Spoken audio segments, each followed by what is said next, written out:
भगवते वासुदेवाय। नमस्कार दोस्तों, आज मैं आप सभी के समक्ष वैशाख मास के महात्म्य का 9वां अध्याय प्रस्तुत कर रही हूँ। आइए शुरू करते हैं।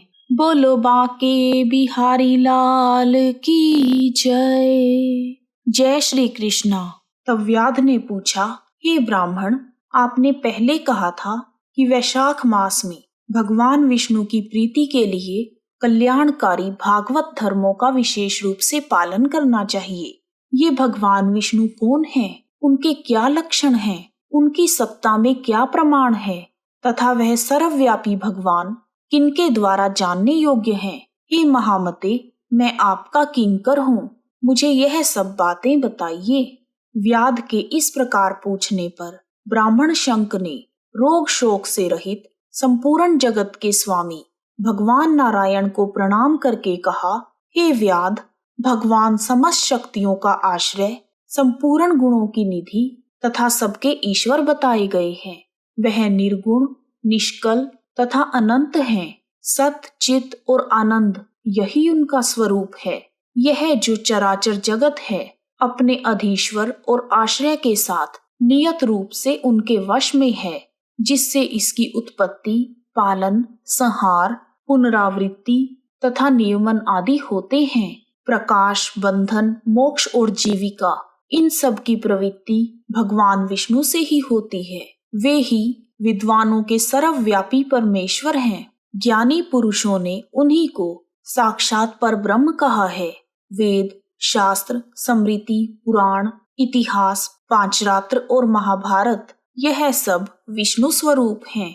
इन्हीं के द्वारा महाविष्णु जानने योग्य हैं। सनातन देव भगवान नारायण को कोई इंद्रियों से, अनुमान से और तर्क से नहीं जान सकता। उन्हीं के दिव्य जन्म कर्म तथा गुणों को अपनी बुद्धि के अनुसार जानकर उनके अधीन रहने वाले जीव समूह सदा मुक्त होते हैं।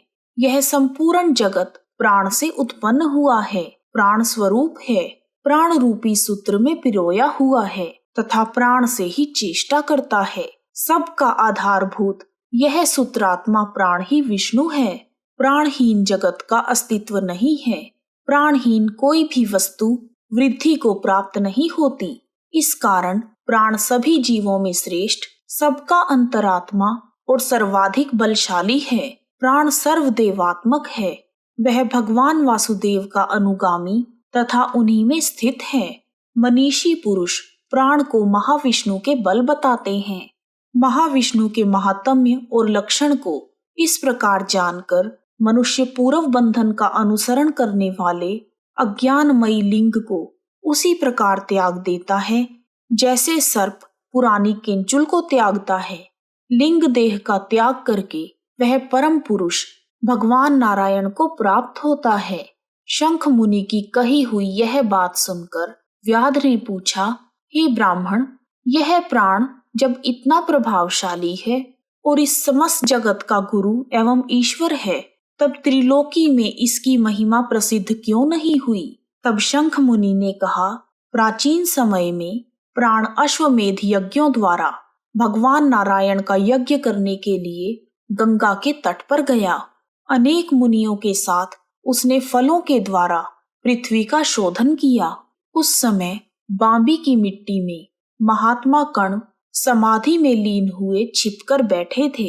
हल जोतने पर बांबी गिर जाने से वह बाहर निकल आए और क्रोध पूर्वक महाप्रभु प्राण को शाप देते हुए बोले, देवेश्वर, आज से लेकर आपकी महिमा तीनों लोकों में, विशेष रूप से भूलोक में प्रसिद्ध नहीं होगी। हाँ, आपके अवतार तीनों लोकों में विख्यात होंगे। तभी से संसार में महाप्रभु प्राण की महिमा प्रसिद्ध नहीं हुई। भूलोक में तो उसकी ख्याति विशेष रूप से नहीं है। तब व्याध ने पूछा, हे महामते, भगवान विष्णु के रचे हुए करोड़ों एवं सहस्त्रों सनातन जीव नाना मार्ग पर चलने और भिन्न भिन्न कर्म करने वाले क्यों दिखाई देते हैं? इन सब का स्वभाव एक जैसा क्यों नहीं है? यह सब विस्तार पूर्वक बताएं। तब शंख मुनि बोले, रजोगुण, तमोगुण और सत्व गुण के भेद से तीन प्रकार के जीव समुदाय होते हैं। उनमें राजस स्वभाव वाले जीव राजस कर्म, तमोगुण जीव तामस कर्म तथा सात्विक स्वभाव वाले जीव सात्विक कर्म करते हैं। कभी कभी संसार में इनके गुणों में विषमता होती है, उसी से वह ऊंच और नीच कर्म करते हुए उसके अनुसार फल के भागी होते हैं।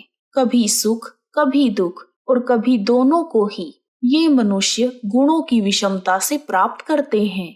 प्रकृति में स्थित होने पर सभी जीव इन तीनों गुणों से बंधते हैं। गुण और कर्मों के अनुसार उनके कर्मों का फल भी भिन्न भिन्न होता है।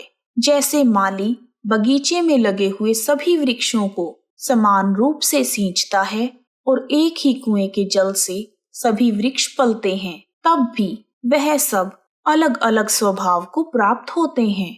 देवाधिदेव भगवान विष्णु का एक निमेष ब्रह्मा जी के एक कल्प के समान माना गया है। ब्रह्म कल्प के अंत में शिरोमणि भगवान विष्णु आंख खोल कर देखते हैं। जब तक निमेष रहता है तब तक प्रलय है। निमेष के अंत में भगवान अपने उदर में स्थित संपूर्ण लोकों की सृष्टि करने की इच्छा करते हैं।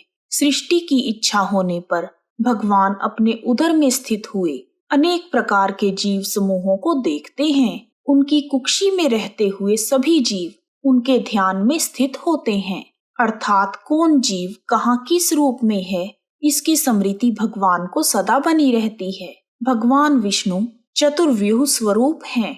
वह उन्मेष काल के प्रथम भाग में ही चतुर्भुजी रूप में प्रकट होकर व्यूहगामी वासुदेव स्वरूप से महात्माओं में से किसी को सायुज्य साधक, तत्वज्ञान, किसी को सारूप्य, किसी को सामीप्य और किसी को सालोक्य प्रदान करते हैं। फिर अनिरुद्ध मूर्ति के वश में स्थित हुए सभी लोगों को वह देखते हैं और देखकर उन्हें प्रद्युम्न मूर्ति के वश में देते हैं और सृष्टि करने का संकल्प करते हैं। भगवान श्री हरि ने पूर्ण गुण वाले वासुदेव, माया, जया, कीर्ति और शांति को स्वयं स्वीकार किया है। उन्मेष काल का अंत होने पर भगवान विष्णु उन्हें योग माया का आश्रय लेकर व्यूहगामी संकर्षण स्वरूप से इस चराचर जगत का संहार करते हैं। इस प्रकार महाविष्णु जी का यह सब चिंतन करने योग्य कार्य बताया गया है, जो ब्रह्मा आदि योग से संपन्न पुरुषों के लिए भी अचिंत्य एवं दुर्विभाव्य है। व्याध ने पूछा, हे मुनि, भागवत धर्म कौन कौन से हैं और किन के द्वारा भगवान विष्णु प्रसन्न होते हैं? तब शंख मुनि ने कहा, जिससे अंतःकरण की शुद्धि होती है, जो साधु पुरुषों का उपकार करने वाला है तथा जिसकी किसी ने निंदा ना की हो, उसे तुम सात्विक धर्म समझो। वेदों और स्मृतियों में बताए हुए धर्म का यदि निष्काम भाव से पालन किया जाए तो उसे भी सात्विक धर्म ही कहते हैं। वर्ण और आश्रम विभाग के अनुसार जो 4 प्रकार के धर्म हैं, वह सभी नित्य, नैमित्तिक और काम्य भेद से 3 प्रकार के माने गए हैं। वह सभी भगवान विष्णु को समर्पित कर दिए जाते हैं। सात्विक धर्म ही मंगलमय भागवत धर्म है। अन्य सभी देवताओं की प्रीति के लिए सकाम भाव से किए जाने वाले धर्म राजस माने गए हैं। यक्ष, राक्षस, पिशाच आदि के उद्देश्य से किए जाने वाले हिंसात्मक निंदित कर्मों को तामस धर्म कहा गया है। जो सत्व गुण में स्थित हो, भगवान विष्णु को प्रसन्न करने वाले शुभ कारक सात्विक धर्मों का सदा निष्काम भाव से अनुष्ठान करते हैं, वह ही भागवत विष्णु भक्त माने गए हैं। जिनका चित्त सदा भगवान विष्णु में लगा रहता है, जिनकी जिह्वा पर भगवान विष्णु का ही नाम है और जिनके हृदय में भगवान के चरण विराजमान हैं, वह सब भागवत कहे गए हैं। जो सदाचार परायण और सबका उपकार करने वाले हैं, वह भागवत हैं। जिनका शास्त्रों में, गुरु में और सत्कर्मों में विश्वास है तथा जो भगवान विष्णु के भजन में लगे रहते हैं, वह ही भागवत हैं। उन भगवत भक्त महात्माओं को जो धर्म नित्य मान्य हैं, जो भगवान विष्णु को प्रिय हैं तथा वेदों और स्मृतियों में जिनका प्रतिपादन किया गया है, वह ही सनातन धर्म है। जिनका चित्त विषयों में आसक्त है, उनका सब देशों में घूमना, सब कर्मों को देखना और सब धर्मों को सुनना कुछ भी लाभकारी नहीं है। साधु पुरुषों का मन साधु महात्माओं के दर्शन से पिघल जाता है।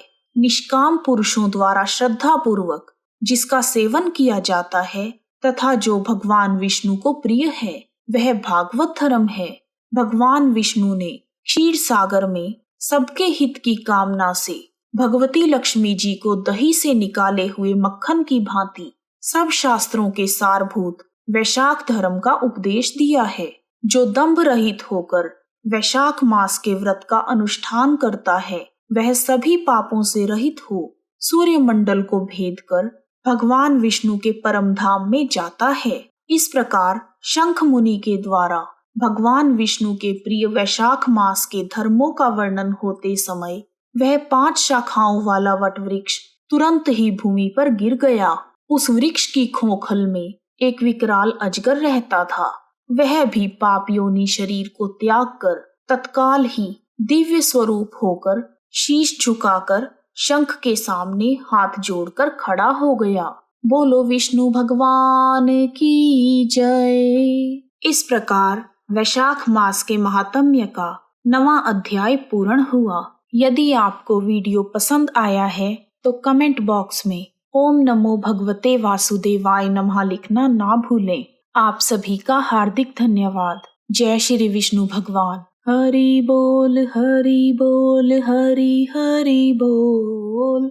राम बोल राम बोल राम राम बोल।